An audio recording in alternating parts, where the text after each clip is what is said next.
3월 29일 월요일 고난주간의 첫날 한 절 한 끼 시작하겠습니다. 오늘은 베드로가 예수님을 부인하는 내용으로 묵상 나눔을 해보려고 합니다. 마태복음 26장 69절입니다. 베드로가 바깥들에 앉았더니 한 여종이 나와 이르되 너도 갈릴리 사람 예수와 함께 있었도다 하거늘. 베드로는 겟세마네에서 예수님께서 붙잡혀 끌려가시자 그 뒤를 쫓아 대제사장의 집까지 따라갑니다. 거기에서 예수님은 공회원들의 재판을 받으시죠. 그리고 베드로는 뜰 바깥에 앉아서 그 재판 결과를 기다리고 있습니다. 그런데 어제 말씀 58절에 보니까 그가 처음부터 뜰 바깥에 앉아 있었던 것이 아니라 원래는 뜰 안에 머물러 있었습니다. 그곳에서 대제사장들과 온 공회가 예수님을 죽일 증거를 찾고 온갖 모욕적인 행동을 서슴지 않으며 예수님의 입장이 불리하게 기우는 것을 확인하고 그는 뜰 안에서 뜰 바깥으로 이동합니다. 그리고 거기에서 한 여종을 만나죠. 그 여종은 당신도 저 갈릴리 사람과 함께 있던 자가 아닙니까? 라고 묻자 그 말을 부인하며 도대체 무슨 말을 하는지 모르겠다고 합니다. 그리고 나서 위협을 느꼈는지 뜰 바깥에서 앞문까지 더 멀리 밖으로 나아갑니다. 그리고 그곳에서 또 다른 여종을 만나죠. 그리고 베드로는 두 번째로 나는 그 사람을 알지 못하노라 부인합니다. 기억나시나요? 베드로는 가이사랴 빌립보에서 주는 그리스도시요 살아계신 하나님의 아들이십니다 라고 고백할 정도로 예수님을 잘 아는 사람입니다. 그러나 이제는 예수님이 그저 모르는 그 사람에 불과했습니다. 그리고 조금 후 곁에 있던 사람들이 나와 베드로를 세 번째로 추궁합니다. 베드로가 말하는 사투리 억양을 들어보니 영락없는 갈릴리 사람이라는 것을 숨길 수가 없었던 거죠. 그러나 이에 베드로는 더욱 강하게 부인하기 위해 저주의 맹세까지 하며 그 사람을 알지 못한다고 예수님을 또 부인합니다. 그는 자신의 정체가 드러나면 드러날수록 더 강하게 부인하며 뜰 안에서 뜰 바깥으로 앞문까지 점점 더 예수님과 멀어져 갑니다. 여러분은 베드로를 보면서 어떤 생각을 하시나요? 우리는 베드로를 향해 손가락질을 할 수가 없습니다. 베드로를 통해 우리의 연약함을 발견하게 되기 때문입니다. 베드로는 주는 그리스도, 살아계신 하나님의 아들이라고 고백할 정도로 예수님이 누구신지 분명히 알고 있던 사람입니다. 다른 사람이 다 주님을 버려도 자기는 결코 버리지 않겠다고 맹세했던 사람입니다. 예수님이 베드로가 부인할 것을 예고하셨을 때도 억울하다는 짓이 차라리 죽을지언정 그런 일은 없을 것이라고 큰 소리를 쳤었습니다.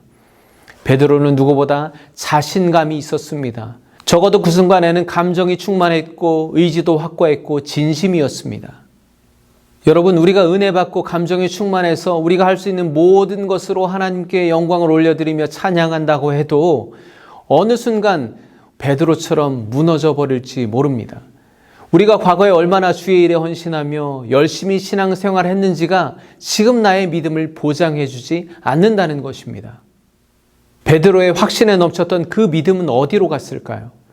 불과 몇 시간 전만 해도 예수님을 지키겠다고 칼을 빼내어서 휘두르던 그 호기로움은 어디 갔을까요? 과연 무엇이 베드로의 믿음을 이렇게도 무너지고 넘어지게 만들었을까요? 그때와 지금 달라진 게 무엇이길래 이렇게도 변해버린 것일까요?